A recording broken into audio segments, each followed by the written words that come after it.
CGPSC एवं व्यापम के सभी अभ्यर्थियों को मेरा प्रेम भरा नमस्कार। मैं महेंद्र देवांगन आप सभी का हार्दिक स्वागत करता हूं आज के हमारे इस लेक्चर में, जो कि बेस्ड है आर्थिक सर्वेक्षण वर्ष 2020-21 छत्तीसगढ़ का।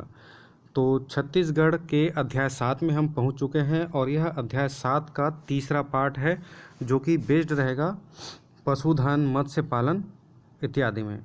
तो आइए हम इस कड़ी को आगे बढ़ाते हुए चर्चा करते हैं पशुधन के बारे में। ठीक है। छत्तीसगढ़ राज्य के अधिकांश ग्रामीण परिवारों का मुख्य व्यवसाय कृषि एवं पशुपालन है। ठीक है, जैसा कि हम पूर्व में चर्चा कर चुके हैं मुख्य बिंदु के रूप में। पशु संगणना 2019 के अनुसार प्रदेश में 1.59 करोड़ पशुधन, इट इज़ इम्पॉर्टेंट, 1.59 करोड़ पशुधन तथा 1.87 करोड़ कुक्कुट एवं बतख पक्षीधन है। ठीक है, 1.59 करोड़ पशुधन। मैं यहाँ पर रिपीट करा देता हूँ, बार बार यहाँ पर बोलने का तात्पर्य यही है कि इसको हमें याद करना ही करना है। 1.59 करोड़ और 1.87 करोड़ कुक्कुट एवं बतख पक्षीधन है। देसी नस्ल के पशुओं की दुग्ध उत्पादन क्षमता में वृद्धि की दृष्टि से पशु नस्ल सुधार कार्यक्रम के अंतर्गत उन्नत नस्ल के सांडों के वीर्य से कृत्रिम गर्भाधान एवं उन्नत किस्म के सांडों से प्राकृतिक गर्भाधान को बढ़ावा दिया जा रहा है। So this are all very very important. अब यहाँ पर इम्पॉर्टेंट क्या है हमारे एग्ज़ाम के पॉइंट ऑफ व्यू से, तो हमारे एग्ज़ाम के पॉइंट ऑफ व्यू से काफ़ी महत्वपूर्ण है पशुधन क्षेत्र का सकल राज्य घरेलू उत्पाद में भागीदारी का विवरण यहाँ पर दिया हुआ है। तो हमें सिर्फ और सिर्फ इतना ही ध्यान रखना है कि इसका प्रतिशत हिस्सा या भागीदार कितना है। तो 1.93% हिस्सा हमारे छत्तीसगढ़ के जीडीपी में योगदान है। ठीक है, आगे हम बढ़ते हैं। गौवंशीय एवं भैंसवंशीय पशु विकास। तो 2019 के अनुसार गौवंशीय एवं भैंसवंशीय प्रजनन योग्य पशुओं की संख्या 36.73 लाख है। राज्य में वर्ष 2020-21 अवधि में पशुओं में उन्नत प्रजनन सुविधा हेतु 22 कृत्रिम गर्भधान। अब ये देखिए, ये जितने भी गर्भधान ये सबको आपको याद रखने का रिक्वायरमेंट बिल्कुल भी नहीं है। ओके, हाँ, क्या याद रखना है उसको मैं डेफिनेटली यहाँ पर पॉइंट आउट कर दूंगा। तो भैंसवंशीय प्रजनन योग्य पशुओं की संख्या कितनी है? 36.73 लाख। और यहाँ पर सबसे पहले हम यहाँ पर पढ़े हैं कि संगणना में प्रदेश में कुल पशुधन कितने हैं, तो 1.59 करोड़। तो आप 1.59 करोड़ को यहाँ पर याद रखेंगे और उसके बाद फिर यहाँ पर कितने प्रतिशत का योगदान है, 1.93, इसको आप याद रखेंगे, है ना, स्थिर मूल्य पर। और उसके बाद फिर बाकी जो है उसको छोड़ सकते हैं। ओके, उसके बाद आगे हम बढ़ते हैं बकरी विकास। तो बकरी विकास में यहाँ पर भी कुछ इम्पोर्टेंट नहीं है, लेकिन हाँ, यहाँ पर ध्यान देने वाली बात यह है कि बकरी विकास प्रदेश में 2019 की पशु संगणना के अनुसार 40.05 लाख बकरे बकरियां हैं। तो यहाँ पर क्या इम्पोर्टेंट है, क्या इम्पोर्टेंट नहीं है, देखिए बाकी चीज़ें जितना भी डेटा है आप उसको छोड़ सकते हैं, नो इशू। गौवंशीय एवं भैंसवंशीय संगणना के अनुसार भैंसवंशीय पशुओं की संख्या कितनी है? 36.73 लाख। कुल पशु 1.59। So this are all very very important. 1.59 crore है जी, है ना। उसके बाद फिर आपको यहाँ पर याद रखना है बकरी विकास हो गया आपका। हाँ, अब इम्पॉर्टेंट क्या है, तो हमारे एग्ज़ाम के पॉइंट प्रदेश में बकरी पालन को बढ़ावा देने के लिए नवीन बकरी प्रजनन प्रक्षेत्र की स्थापना सरोरा जिला रायपुर तथा रामपुर ठाठापुर जिला कबीरधाम में स्थापित की गई है। यहाँ पर डायरेक्ट आपको क्वेश्चन पूछा जा सकता है कि सरोरा किस जिले में आता है। सरोरा ग्राम तो रायपुर जिले में। ठाठापुर या रामपुर किस जिले में आता है, तो फिर वो है आपका कबीरधाम। उसके बाद फिर हम आगे बढ़ते हैं सूकर विकास। 2019 की पशु संगणना के अनुसार राज्य में 5.2 लाख सूकर हैं। 5.27 लाख सूकर हैं। सूकर मतलब सुअर। बस इतना ही आप याद रखेंगे। उसके बाद फिर यहाँ पर इम्पोर्टेंट हो जाता है, प्रदेश में सूकर पालन को बढ़ावा दिए जाने हेतु सकालो जिला अंबिकापुर, परचनपाल जिला जगदलपुर में सूकर प्रजनन प्रक्षेत्र संचालित हैं, जिसमें इट इज़ इम्पॉर्टेंट, जिसमें लार्ज वाइट यॉर्कशायर रसियन चरमुखा नस्ल के सूकर। अब ये क्या किसके नस्ल हैं, ये क्वेश्चन पूछा जा सकता है। इसको हम साइंस एंड टेक्नोलॉजी में ले सकते हैं। उसके बाद एक नवीन सूकर पालन प्रक्षेत्र की स्थापना कुनकुरी जिला जसपुर में प्रगति पर है, मतलब यहाँ पर स्थापित किया जाना है। आगे हम बढ़ते हैं 100% अनुदान पर सांडों का प्रदाय। ओके, प्रदेश में वर्ष 2006-07 में पशु नस्ल के उन्नत हेतु या फिर उन्नयन हेतु ऐसे सुदूर ग्रामीण क्षेत्रों में जहां कृत्रिम गर्भाधान की सुविधा उपलब्ध नहीं है, वहां पर ग्राम पंचायतों के माध्यम से उन्नत प्रगतिशील किसान गौ सेवक को 100% सांडों का प्रदाय करने की योजना प्रारंभ की गई है। ठीक है, योजना के प्रारंभ से माह सितंबर 2020 तक इतने प्रदाय किए गए हैं। It is not important at all. ठीक है, बस ये है कि 100% अनुदान सांडों पर प्रदाय है। ठीक है, सांड दिया जाता है 100% अनुदान पर, मतलब वह राज्य सरकार का ही व्यय होगा। उसके बाद फिर आते हैं हम लोग कुक्कुट पालन में। तो कुक्कुट पालन यहाँ पर इम्पॉर्टेंट है। प्रदेश में पशु संगणना 2019 के अनुसार कुल 187.12 लाख कुक्कुट एवं बतख पक्षी है। 187.12 लाख, ये इम्पॉर्टेंट है आपके एग्जाम के पॉइंट ऑफ व्यू से, बाकी को छोड़ सकते हैं। अतिरिक्त केंद्रीय सहायता राशि, इसको भी छोड़ सकते हैं आप, किसी प्रकार से इम्पॉर्टेंट नहीं है हमारे एग्जाम के पॉइंट ऑफ व्यू से। आगे हम बढ़ते हैं प्राइवेट कृत्रिम गर्भाधान कार्यकर्ता प्रशिक्षण योजना। इसको भी छोड़ सकते हैं आप। ठीक है, ग्रामोत्थान योजना, ओके, इसमें हम थोड़ा सा प्रकाश डालेंगे। राज्य में पशु नस्ल सुधार द्वारा कृषकों की आमदनी में वृद्धि तथा कृषि कार्यों के लिए उन्नत नस्ल के सक्षम व ताकतवर पशुओं के विकास करने के उद्देश्य से राज्य सरकार द्वारा कई पशु नस्ल सुधार योजनाएं चलाई जा रही है। इस उद्देश्य की पूर्ति हेतु पशुपालकों सहित गरीब चारावाहों को भी पशुधन विकास और पशुओं पर आधारित आर्थिक गतिविधियों में शामिल करने राज्य सरकार द्वारा 2006-07 से ग्रामोत्थान योजना आरंभ किया गया है। अब यहाँ पर देख लीजिए कि हमारे एग्जाम के पॉइंट ऑफ व्यू से क्या इंपॉर्टेंट है। ग्रामोत्थान योजना किससे संबंधित है, तो ग्रामोत्थान योजना पशु नस्ल सुधार से संबंधित है। एक दूसरा, ग्रामोत्थान योजना कब से प्रारंभ किया गया, तो ग्रामोत्थान योजना 2006-07 से प्रारंभ किया गया। ओके, आगे हम बढ़ते हैं।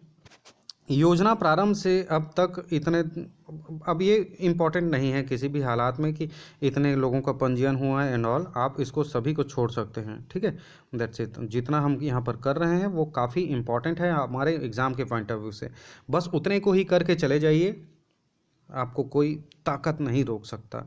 आगे हम बढ़ते हैं। छत्तीसगढ़ राज्य पशुधन विकास अभिकरण।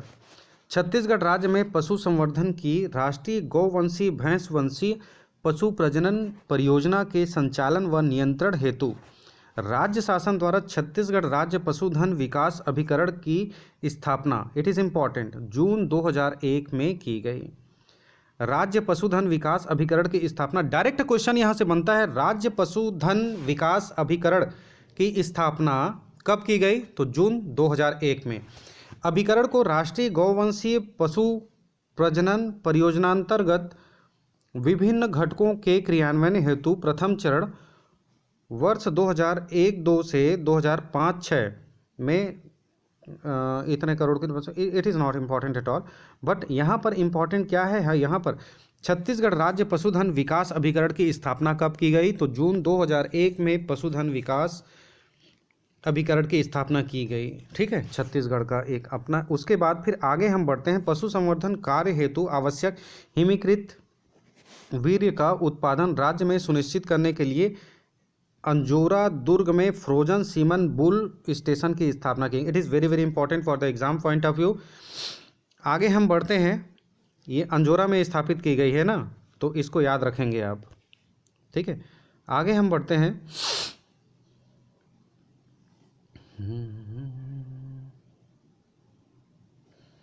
गुणवत्ता परीक्षण उपरांत हिमीकृत वीर्य प्रदाय व्यवस्था सुनिश्चित करने के लिए वीर्य संग्रहालयों का सुदृढ़ीकरण अंतर्गत 4 मुर्रा व 1 साहिवाल पंजाब से एवं 2 जर्सी, 2 जो भी है उत्तराखंड से, पंजाब से उत्तराखंड से, है ना, कहाँ लाया गया है? अंजोरा दुर्ग में लाया गया है। So this are all not important at all. ठीक है, उसके बाद फिर हम थोड़ा सा आगे बढ़ते हैं, जो इम्पोर्टेंट है वहाँ पर तो हम लंबा रुक ही रहे हैं, अदरवाइज़ फिर हम ज़्यादा नहीं रुकते। जहाँ पर हम ज़्यादा रुक रहे हैं वो काफ़ी इंपॉर्टेंट है हमारे एग्जाम के पॉइंट से, अदरवाइज़ फिर नहीं। यहाँ पर इंपॉर्टेंट है, राष्ट्रीय गोकुल मिशन योजना के अंतर्गत ग्राम झालम जिला बेमेतरा में संस्थागत गोकुल ग्राम की स्थापना हेतु वर्ष 2020-21 में इतना प्रदान किया गया। मतलब यहाँ पर इम्पॉर्टेंट ये है कि राष्ट्रीय गोकुल मिशन योजना के अंतर्गत बेमेतरा में स्थापित ग्राम, गोकुल ग्राम कौन सा है? झालम जिला बेमेतरा में। ठीक है, आगे हम बढ़ते हैं, ग्राम नगोई जिला बिलासपुर में सांड माता प्रक्षेत्र की स्थापना हेतु राशि इतना इतना दिया गया। तो यहाँ पर इम्पॉर्टेंट है आपका नगोई, जो कि कौन से जिला में है? बिलासपुर जिला, और झालम बेमेतरा। सो दोनों के दोनों इम्पॉर्टेंट है। आगे हम बढ़ते हैं,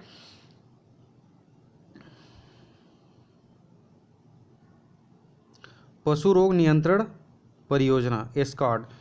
अब यहाँ पर डायरेक्ट क्वेश्चन आ सकता है कि एस्कॉर्ड किससे संबंधित है? तो एस्कॉर्ड पशु रोग नियंत्रण से संबंधित है।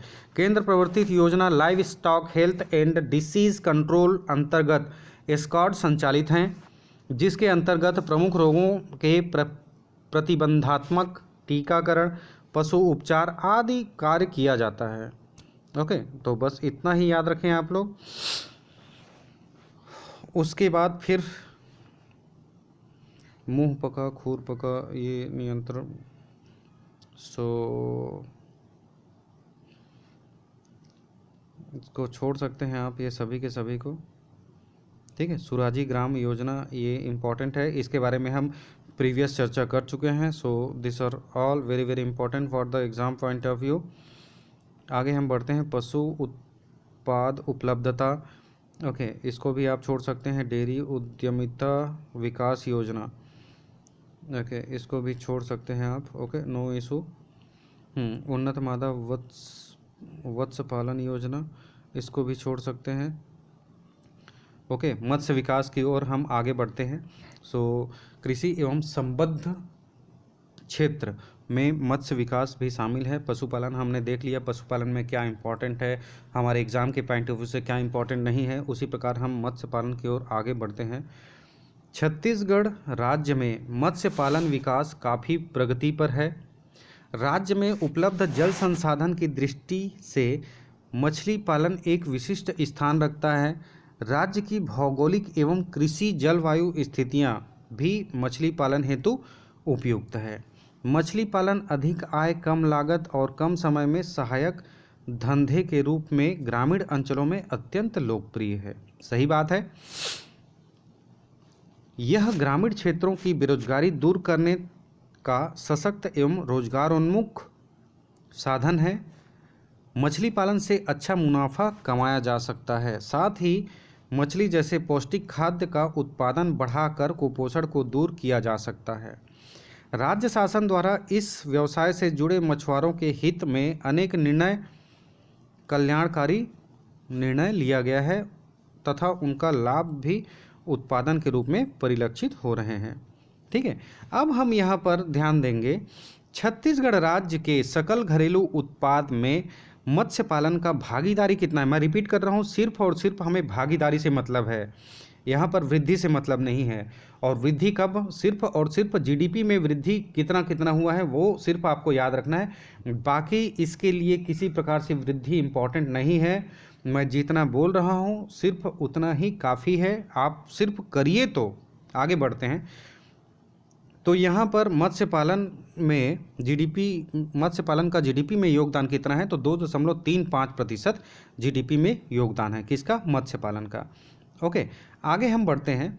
छत्तीसगढ़ राज्य में निम्नानुसार मत्स्य विकास किया जा रहा है।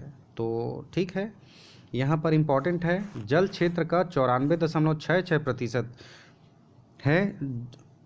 किस क्षेत्र में? मत्स्य पालन के क्षेत्र में। ठीक है, मत्स्य पालन के अंतर्गत विकसित किया जा रहा है। ओके, राज्य आयोजना, तो अब आप इसको सबको पूरा का पूरा छोड़ सकते हैं, कोई भी किसी प्रकार से इम्पोर्टेंट नहीं है।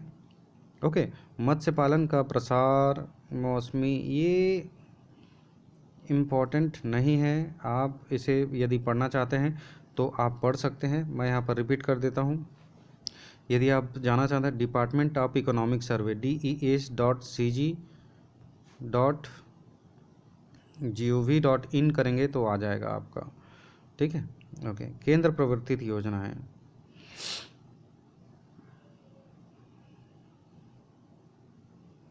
तो केंद्र प्रवर्तित योजना है।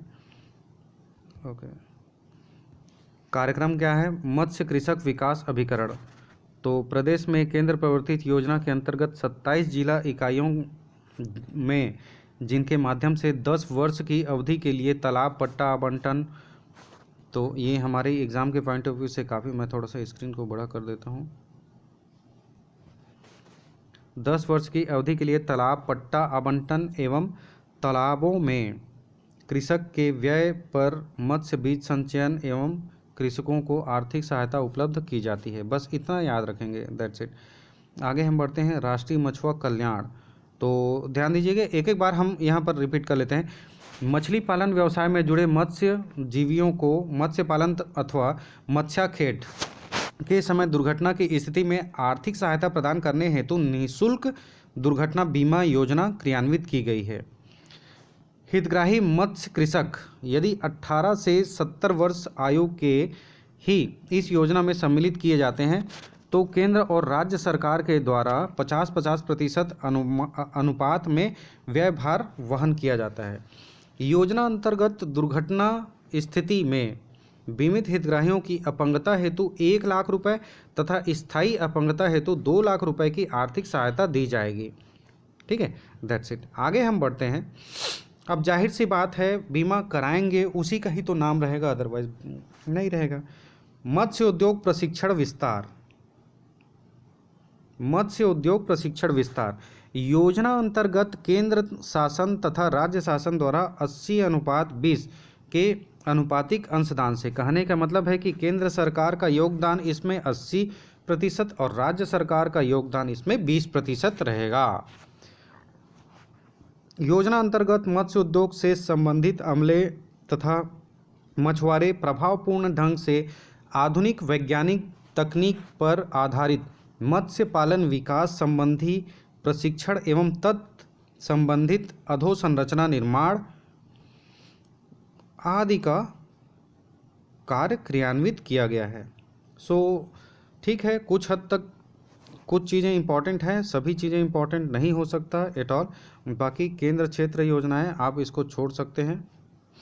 राष्ट्रीय कृषि विकास योजना, ये क्वेश्चन आया था आपका जी, राष्ट्रीय कृषि विकास योजना कब इस राज्य में कब लागू किया गया? तो राष्ट्रीय विकास योजना 2007-8 में लागू किया गया। ठीक है, that's it.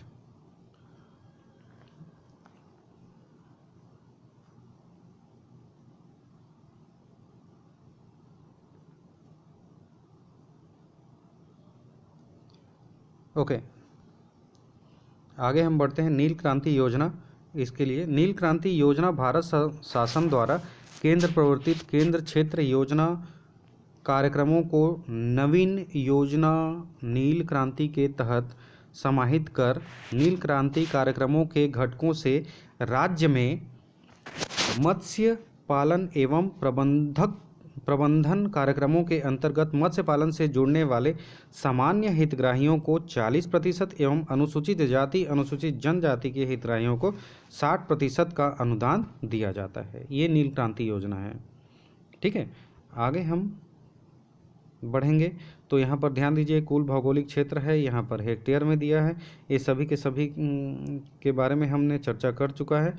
So this are all very very important for the exam point of view. और ये जो टेबल दिया हुआ है आप उसको पूरा का पूरा छोड़ दीजिए, किसी प्रकार से आपके एग्ज़ाम के पॉइंट ऑफ व्यू से इम्पॉर्टेंट नहीं है। और अगला अध्याय हम वानिकी के बारे में चर्चा करेंगे, जो कि अध्याय 8 है। अब तक हमने अध्याय 7 को बहुत अच्छे से कंप्लीट कर लिया है। यदि वीडियो पसंद आता है तो please like share and comment ज़रूर करें, है ना। कमेंट करने से यार हम लोगों को काफ़ी मोटिवेशन मिलता है और हम चाहते हैं कि और अच्छे से अच्छा वीडियो आपके सामने लाएं। Thank you very much.